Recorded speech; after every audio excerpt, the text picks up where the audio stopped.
They ignored the fact that you got chartered flights because of this girl. They ignored the fact that ratings were going through the roof because of this girl.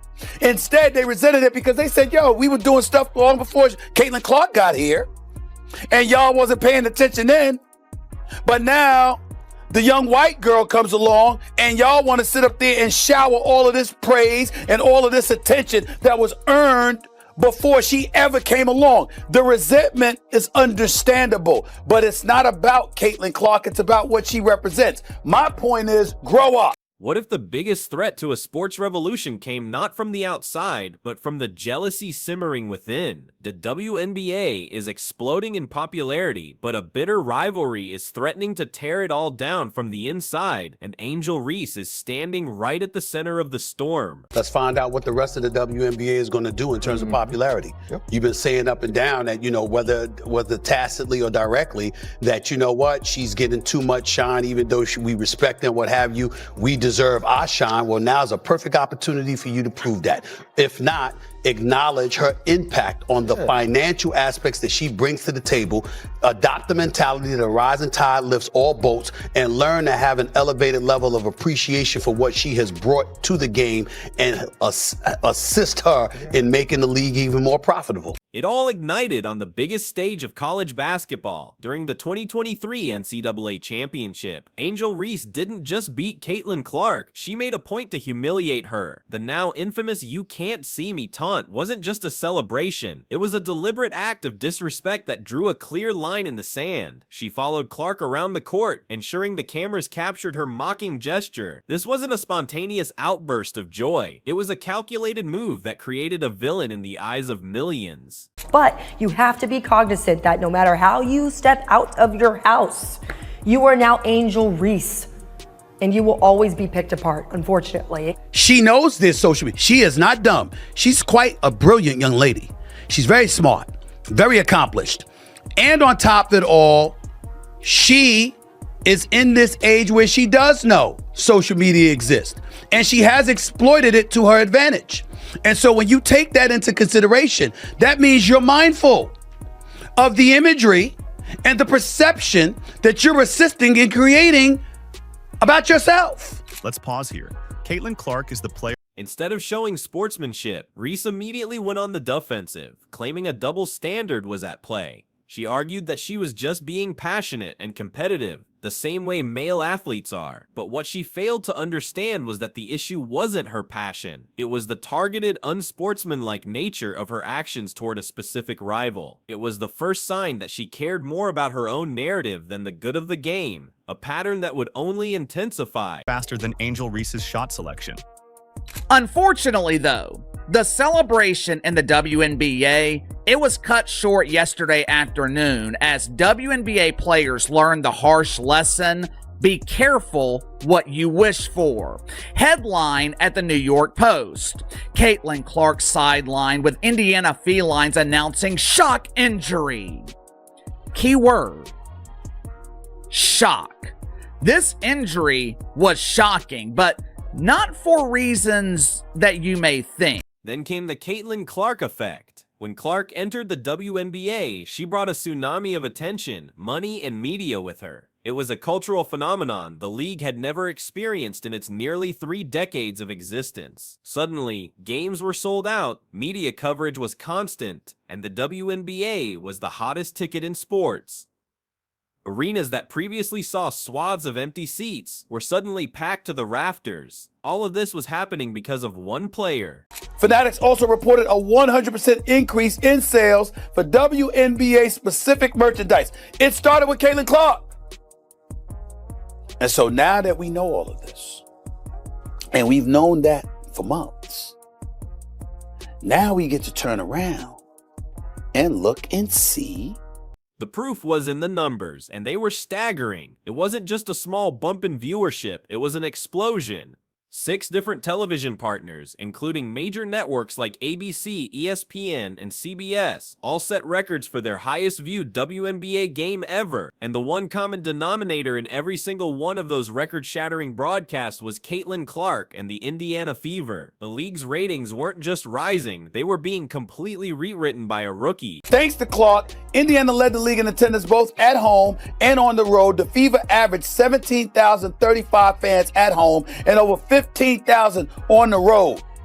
4 teams moved home games to bigger arenas when Indiana came to town to accommodate more fans. That's about Caitlin Clark. How do we know this? Attendance for the entire league was up nearly 50% last year. According to data from across the timeline, and Indiana led all teams with an average attendance of 17,035.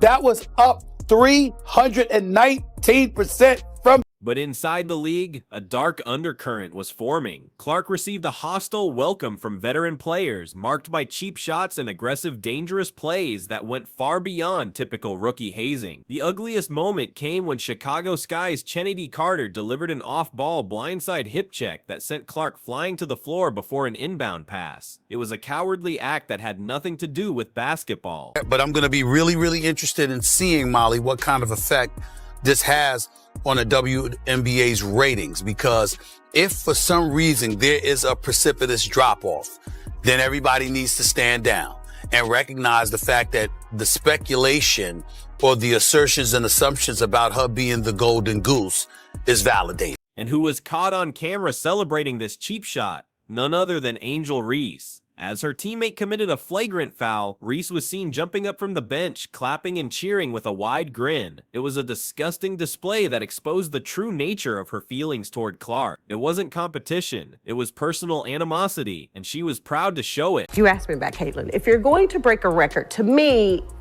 if it's legitimate, you have to break that record in the same amount of time that that player set it. Okay. Right? So if Kelsey Plum set that record in 4 years, well, Caitlin should have broke that record in 4 years. But because there's a COVID year and then there's another year, you know what I mean? So she's already had an extra year to break that record. So is it truly a broken record? After the game, Reese had the chance to walk back her behavior. Instead, she doubled down. She told the media she was happy to take the bad guy role and complained that the focus was all on Clark, completely ignoring the dangerous nature of her teammates' actions. She was more concerned with playing the victim and controlling the narrative than with the integrity of the game. Her lack of accountability was deafening. I noticed when you're asking about Caitlin a lot, you bring up other rookies as well. No league's ever about one player. That player could get hurt or whatever. So I think it's just to give recognition that in sports, people watch for compelling content and rivalries. And you can't do that alone as one person. Just a few weeks later, the hypocrisy reached a new level. This time it was Reese herself who committed a flagrant foul, winding up and striking Clark directly across the head as she went for a layup. The play was so blatant that the foul was upgraded to a flagrant 1 after review. It was a reckless act that could have seriously injured the league's biggest star, the very person responsible for the league's newfound prosperity. Became the first rookie with at least 25 points, 5 assists, and 5 rebounds in a playoff game. That was Caitlin Clark. Became the 4th different rookie to play all 40 minutes in a playoff game. That was her. I'm looking at other things. 6 different league television partners. This is last year. This is last season, because this is Caitlin Clark that we're talking about. 6 different league television partners set viewership records that year, her rookie year, for its highest viewed WNBA game. Do you know every one of those games included the Indiana Fever? In her post-game press conference, Reese offered a bizarre and defiant explanation. She refused to take responsibility, calling it a simple basketball play and trying to shift the blame to the referees and the media. When pressed, she claimed she was going for the ball. Her inability to show any remorse or self-awareness was shocking and proved she had learned nothing. She was living in a reality of her own making. Rising tide lifts all boats. And if this is the magnetic traction that draws viewers to the WNBA, and her absence over the next 2 weeks due to that quad strain is providing further evidence of that, then everybody needs to accept it, stand down, and ride that wave. I'm going to be really interested in seeing how the ratings are going to look without her over the next 2 weeks. Let's make sure we come back and ask me this exact same question after she's been gone for those 2 weeks. The primary defense from the players and their supporters was that this was just a welcome to the league moment, but this excuse falls apart under the slightest scrutiny. When other top draft picks like Asia Wilson or Breanna Stewart entered the league, they faced tough physical play, but not this. They weren't subjected to a coordinated campaign of off-ball cheap shots and headhunting. The treatment of Clark was different, and it was personal. We know what she brings to the table, but people wanted to hate because why? You had a bunch of players in this league that watched this young white girl come along and take the league by storm, and they resented it because they saw the marketing prowess that she had. They ignored the fact that you got chartered flights because of this girl. They ignored the fact that ratings were going through the roof because of this girl. Instead, they resented it because they said, yo, we were doing stuff long before Caitlin Clark got here, and y'all wasn't paying attention then. But now the young white girl comes along and y'all want to sit up there and shower all of this praise and all of this attention that was earned before she ever came along. The resentment is understandable, but it's not about Caitlin Clark. It's about what she represents. My point is, grow up. Furthermore, Reese and others began a calculated campaign to manipulate the media narrative. They attempted to frame any criticism of their actions as being rooted in racism or sexism, suggesting that the media only protected Clark because she was a white player. This was a dishonest deflection tactic designed to silence valid critiques of their unsportsmanlike conduct and paint themselves as the true victims in a story they created. Look, I think Stephen A is 100% correct on this. At the end of the day, you already see people actually saying, hey, I'm not watching for 2 weeks. I'm not tuning in for 2 weeks. And it's really bad news for the Mystics and the Sky because both of those teams moved those games to big arenas. So it's like now that she's not playing, what is that attendance going to look like? The viewership, right? The viewership is going to plummet. I already know because majority of the people that's watching the Indiana Fever wants to see Caitlin Clark.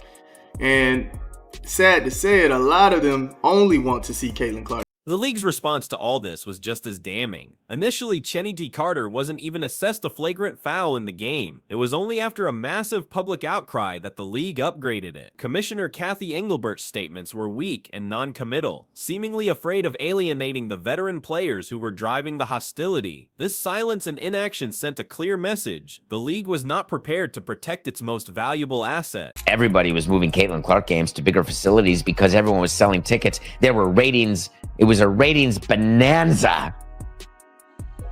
Now with Caitlin Clark not playing, what do? Well, when you change your situs, guess what? You can't change it back. Yep. All the tickets are literally half the price and there are entire sections of the stadium that have not sold any tickets. The ultimate irony in all of this is that while Reese and others were busy resenting Clark, they were directly benefiting from her presence. For years, WNBA players had fought for chartered flights, arguing it was a necessity for their health and performance. Suddenly, thanks to the massive revenue injection from the Caitlin Clark effect, the entire league was granted them. They were cashing checks written by her popularity. 2.2 million average viewers tuned in to watch Caitlin Clark and the Fever take on the Liberty. Peaking at 3.2 million viewers is crazy for the WNBA, even for the Fever. Became the 6th most watched WNBA regular season or playoff game. The financial evidence was undeniable and almost comical in its disparity. Indiana led the league in attendance both at home and on the road, with their average attendance up a mind-boggling 319% from the previous year. Teams were moving their home games against Clark to larger NBA arenas just to accommodate the demand. Meanwhile, when Clark wasn't playing, ticket prices on secondary markets would plummet by over 50%. She came into the league last year with no break whatsoever between the college game and the pro game and did her thing. Ended up as an all-star, ended up being 4th in the league in MVP voting, was the clear winner for Rookie of the Year. No competition whatsoever in that regard when it was really all said and done. We know what she brings to the table. But people wanted to hate because why? You had a bunch of players in this league that watched this young white girl come along and take the league by storm. And they resented it because they saw the marketing prowess that she had. The financial deep dive gets even more specific.